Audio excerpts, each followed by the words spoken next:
Welcome back to Dark Souls 3. It's been a little while, and I apologize for that. I feel like I should offer something in the way of explanation, and I am afraid I'm going to have to break character a little bit to do so. If you can call it breaking character. Basically, I've been having a lot of technical difficulties recording this game, and this episode is the start of that. And we meet again. We spoke before on the Road of Sacrifices. Anri of Astora. I'm well pleased to see you safe. We reached the Cathedral of the Deep, but Aldrich's coffin was empty. The man-eater must have left for his true home. The little doll in the empty coffin told me. Aldrich is said to hail from Irithyll in the Boreal Valley, an ancient fabled city. A pilgrim told me that the city lies beyond Farron Keep, and so becomes our destination. Aldrich's honest home is Irithyll in the Boreal Valley, an ancient fabled city. A pilgrim told me that the city lies beyond Farron Keep, and so becomes our destination. Aldrich's honest...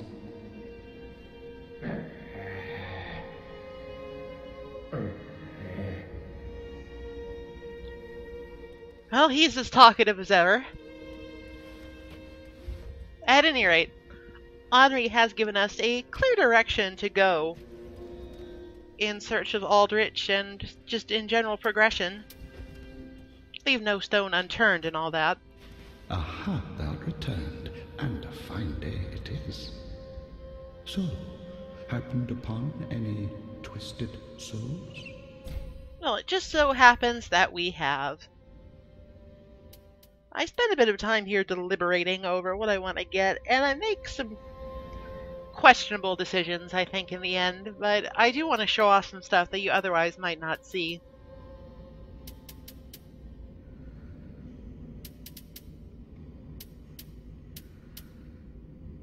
The real choice I'm facing here is Deep Soul versus Cleric's Candlestick, and I go with the Candlestick mostly because I hate myself.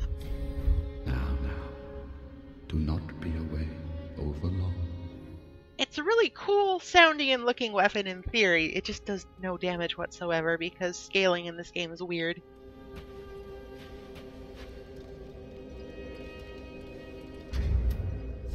Let's take a look at it.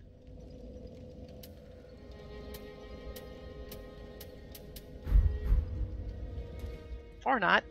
Welcome home, Ashen One. Speak thine heart's desire. Ashen One, this is much like what lies within me. Then let it find its own place within my bosom.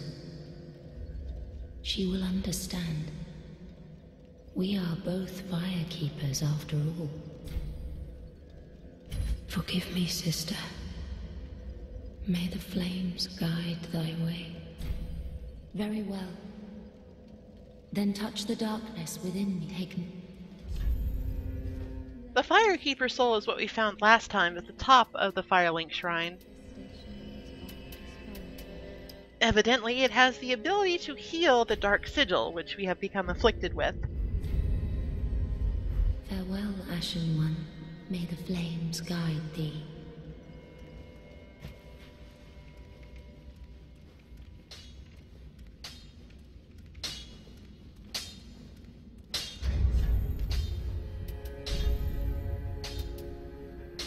Oh, now I look... Okay, I got confused. Cleric's Candlestick is just a sword. It casts spells sometimes if you want it to.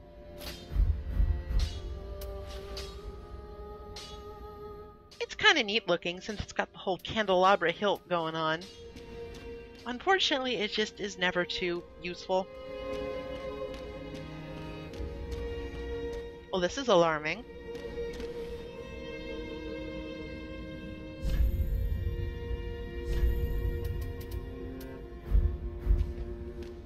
A prayer for the fallen. In that position, my hat is practically a shield. Now, who are you? Oh, prithee, art thou good Yoel's master? I am Uriah of Londor, a close friend of his. Thanks to thee, your soul is redeemed. Allow me to express my gratitude in his stead. Another matter. Thou'rt a lord, art thou not? Bearer of the dark sigil, and our Lord of Hollows. For the time thou remainst our Lord, we of Londor shall serve thee. And I, of course, am also thine. Yuri of Londor is a bit of an enigma, but she does sell some useful stuff. Purging stones in particular, as well as the somewhat menacing-looking Dark Hand, are unique to her.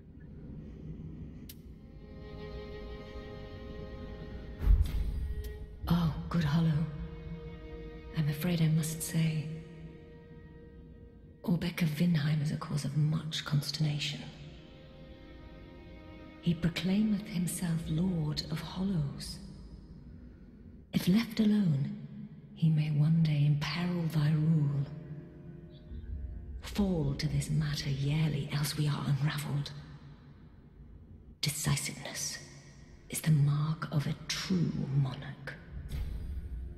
Orbeck of Vinheim is a cause of much consternation. If left alone, he may one day imperil thy rule. Fall to this matter yearly, else we are unravelled. Till we meet again, may the dark sigil guide thee. Well, I'm pretty sure that Orbeck has claimed no such thing. Let's go talk to him and see if we can clear this matter up.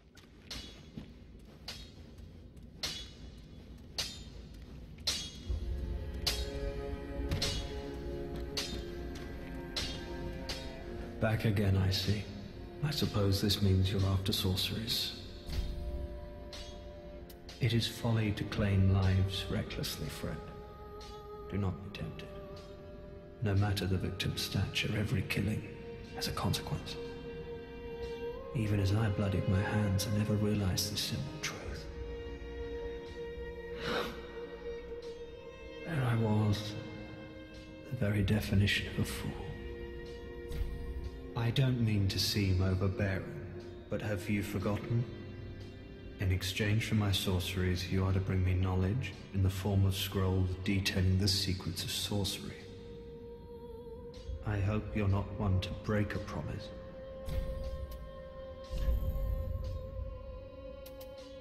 Might as well grab something while we're here. There's achievements to be gotten by getting all magic spells. I don't mean to sing in the fire. Come again. Yeah, Mr. Nagy. Well, let's be fair here. Being Nagy is no reason to get assassinated. And quite frankly, Yuri's appearance right after Yol up and dies is slightly suspicious. So I'm gonna do something that I don't normally do.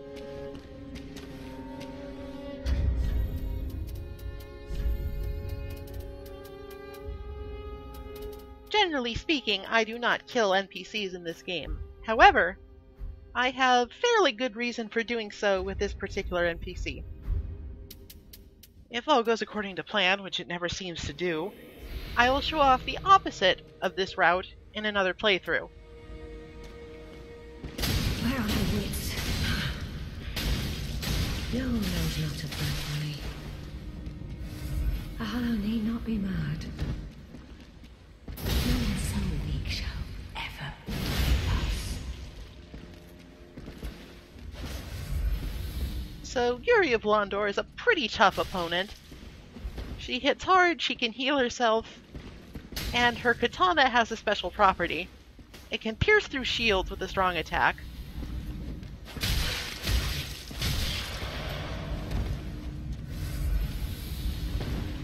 If you do want to kill her, I would recommend not doing it right this instant.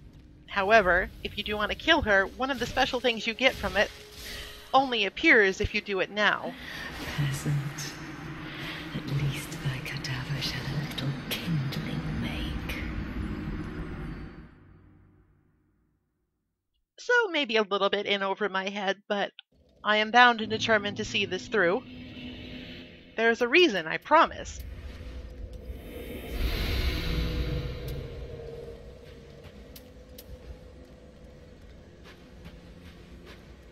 And some of you might be thinking that this is sort of foolish of me to do, since it locks out a fairly popular ending of the game.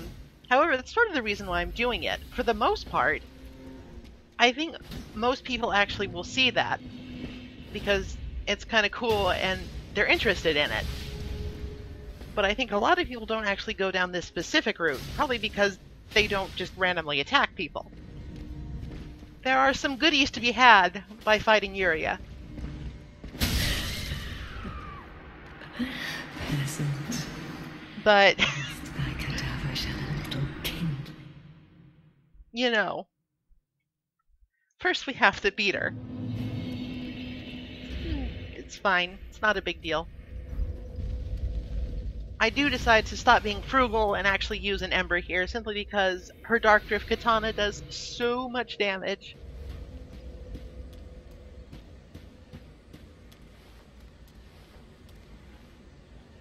A more fighter-oriented character would probably do much better in this fight.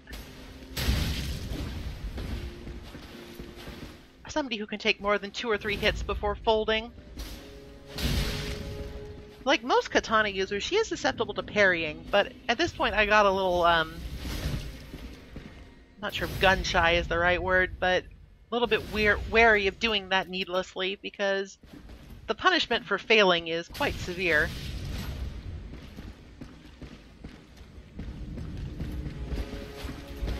The little red field that she puts up is part of the Dark Hands moveset. It acts as both a shield and a special grab attack.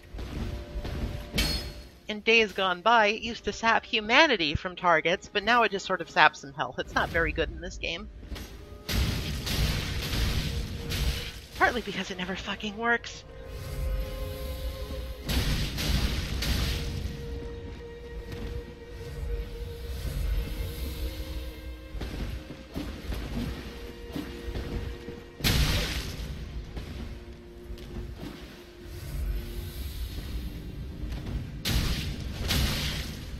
Patience will win the day in this fight, as it will in most NPC fights, simply because they all have similar AI routines.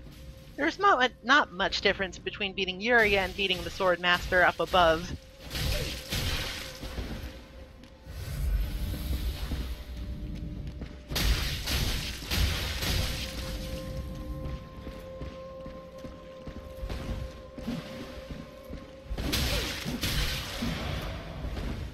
Everything's fine. Don't worry about it. I have rings for this.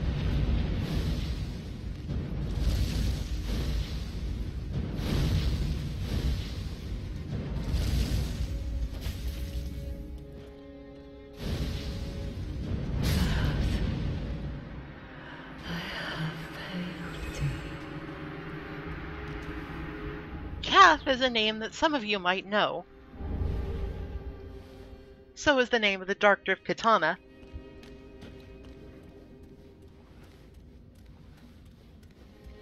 Let's just say that Yuria was in with some shady folks and leave it at that, and let's just hope nobody notices our little altercation. Nobody seems to care that Gil's died, so, you know, what's another corpse for the pile? Ah, well, how may I... Gracious, passing fine ash thou'st given. And awfully warm at that.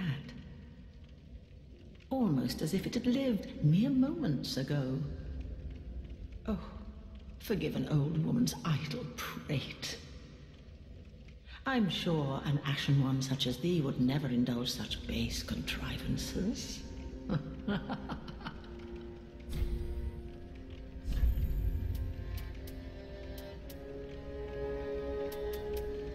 Well, at any rate, the Shrine Maiden appears to be somewhat on to our little, disagreement with Yuria. But, you know, plausible deniability. She probably killed Yol. I have no proof of that. Ashen one. But that's my story and I'm sticking to it. He may have wanted to die, but the law is the law.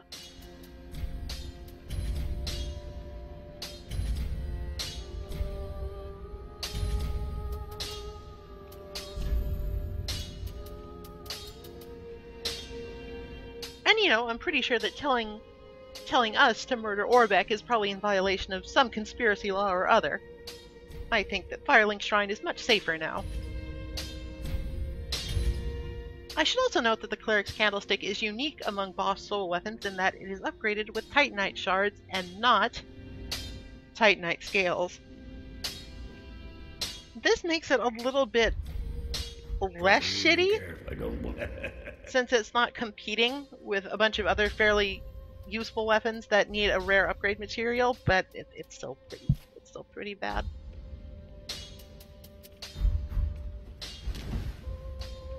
Sometimes you want to be a cool sorcerer and it just doesn't work out.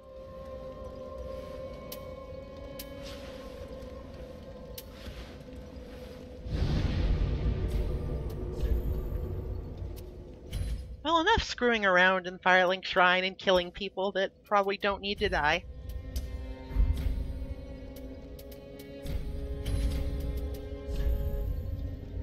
Let's actually progress with the game. What a novel thought.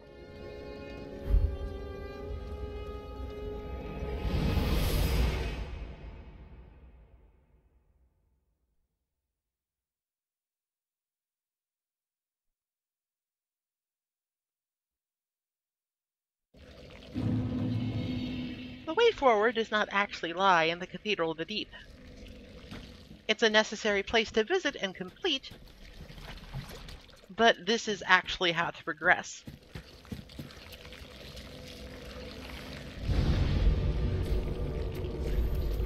Unfortunately, progressing means we have to get through Farron Keep, the grody swamp area of the game.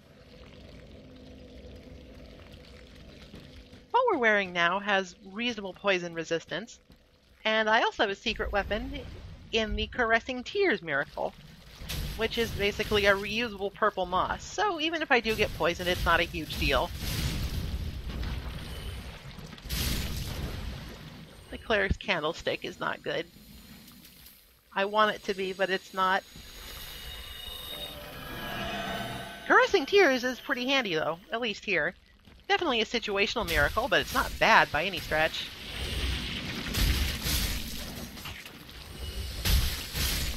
Slugs are fairly unremarkable. They don't move very quickly, and they have basic projectile and ramming attacks, and sometimes when the game patches it makes things freeze up every couple of minutes, but it's fine. Quality game. Very good. Would recommend it.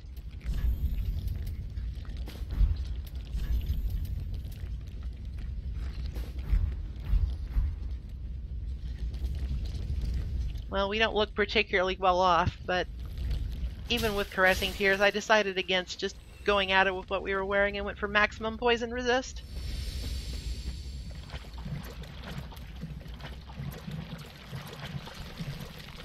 Poison resist does not actually decrease the amount of damage that you take from getting poisoned.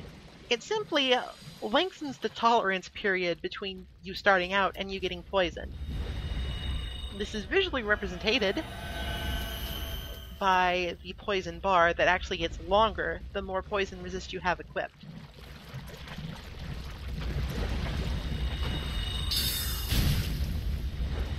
This is the Cleric's Candlestick's other function. Instead of strong attacks, it can cast spells while also being a sword. It's a cool idea, but the blue flare from Dark Souls 2 was much, much better at this.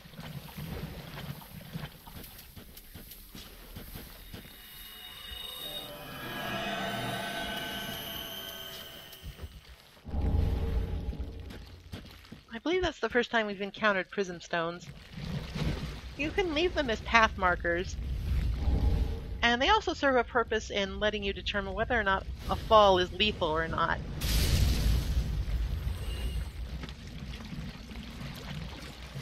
If you drop a prism stone and it makes a screeching noise when it lands, then that place is a no-go.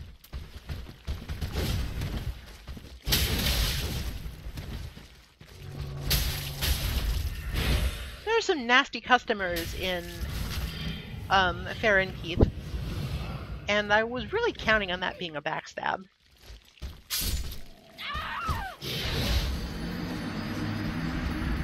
At any rate, this offers a clear and visual representation of the connection between Yuria and the ancient Dark Wraiths.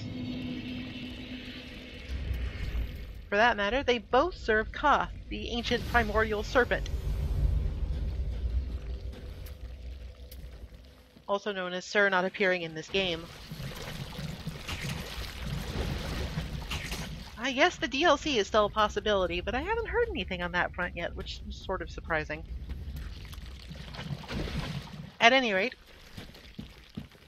there's more than one Dark Wraith in the game than the one that just sort of chills out in the high wall of Lordran prison. And whenever you encounter them, they're a pretty big deal, so...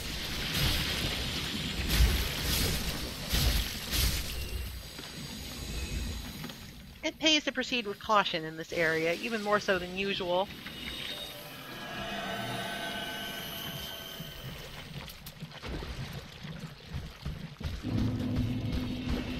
Round 2.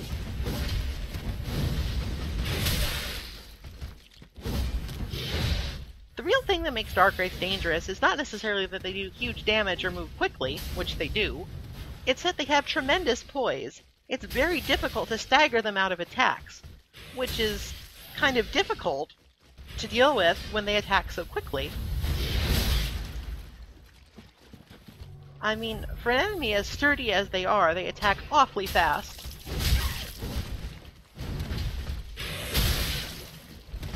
Slugging it out with them is not recommended. I'm alive. Alright, that didn't go particularly well, but he's dead and that's what matters. We also got quite the treasure trove from him.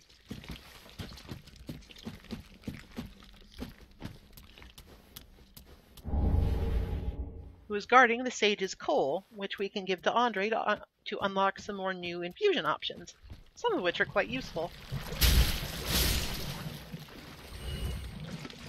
There's still a couple of items tucked away in this area that are a little difficult to see.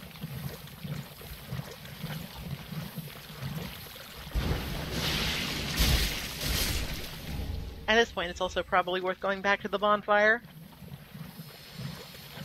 I expended an awful lot fighting that Dark Wraith. Sometimes a tactical retreat is necessary. There's not a lot of point in pressing on in that situation, because it's honestly not very far from the bonfire. Simply trying again for a better fight is honestly a very valid tactic. Something to remember if you're bad like me.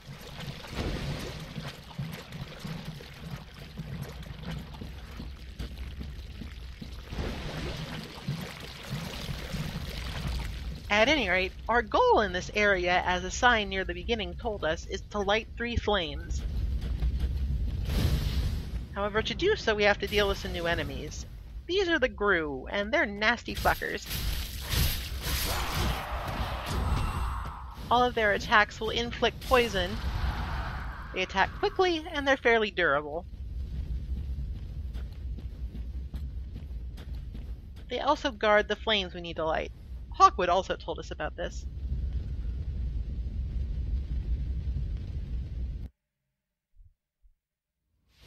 Oh, actually, I'm sorry, I've been misspeaking. We don't need to light the flames, we need to extinguish them. Sorry, when you play Dark Souls for so long, you get into the mindset of lighting everything on fire. Sometimes you need to put things out.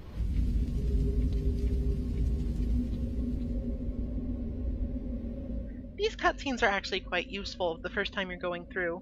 They give you a nice visual indication of where the next one that's lit is. So you at least have a slight indication of where to go in this dreadful morass of swamp. Then again, I guess whenever we extinguish one flame, another lights by the door, so I was half right.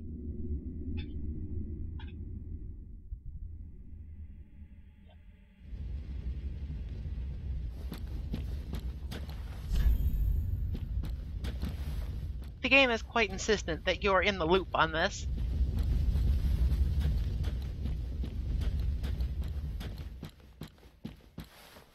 Now, the observant and more lore-aware of some of you might have noticed that the carving on the sort of plinth that the candle was on was somewhat significant. Or you might not have. That one's sort of indistinct. We'll look at another one later in depth.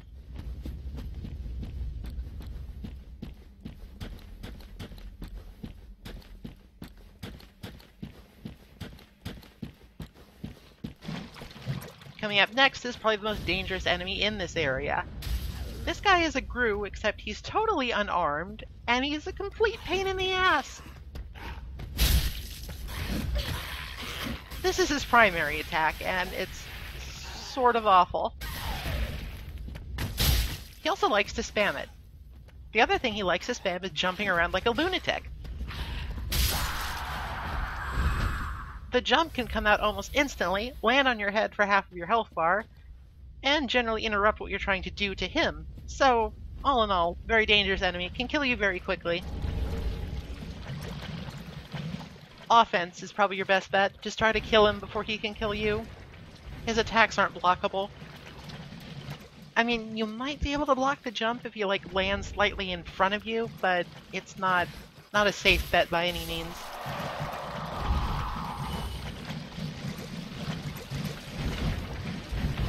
More unique items to pick up in the swamp, like the greatsword, something we will never be able to use.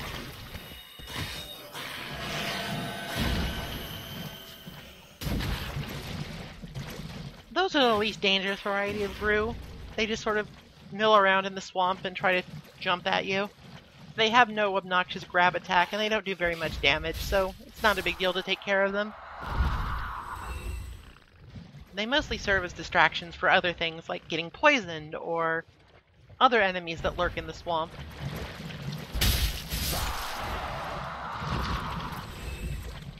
Of which there are more than a few.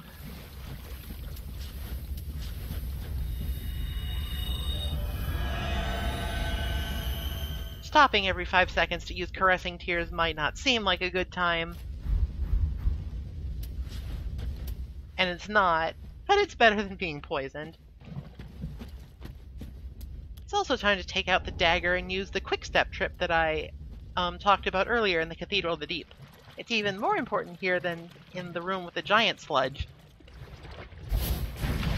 At least the giant sludge didn't actually, poison you.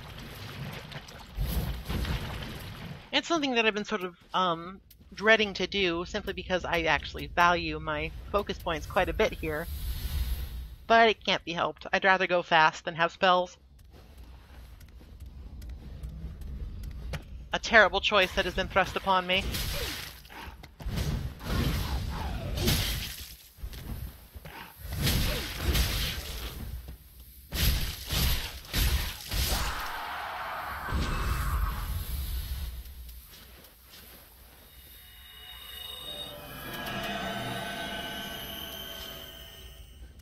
Now, despite what you may gather by watching me play, it is rarely a good idea to just stand in front of the enemy and sip a drink. Rarely. Well now, who might that be on the plinth?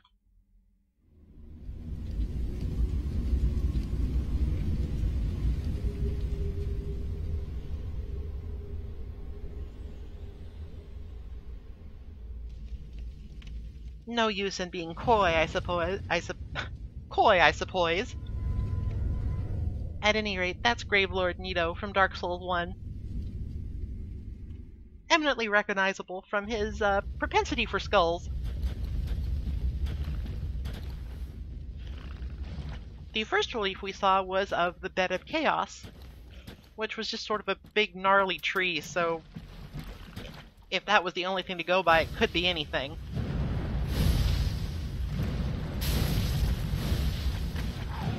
Range, how did he dodge that? That grew as a god.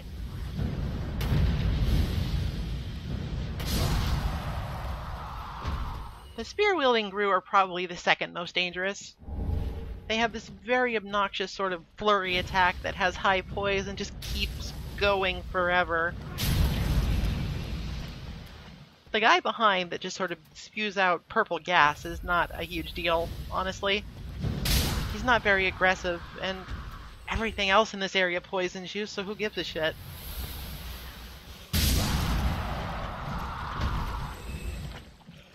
Not I. That trio over the bridge guards this bonfire, which is quite the godsend. Don't worry, I'll hit it. I swear I'll hit it. I just want to make sure I didn't miss any items up here. Though, hindsight being 20/20, I think I did miss a drop from one of the earlier Drew. How foolish of me. Again, this was when I was dealing with that nasty technical issue, so I was sort of not all there. It took me a while to adapt to the screen just sort of freezing every once in a while. I actually checked with other people, and it was happening to them too, so pretty much through the entirety of that patch cycle, which fortunately didn't last all that long, everybody was having freezes, and it sucked.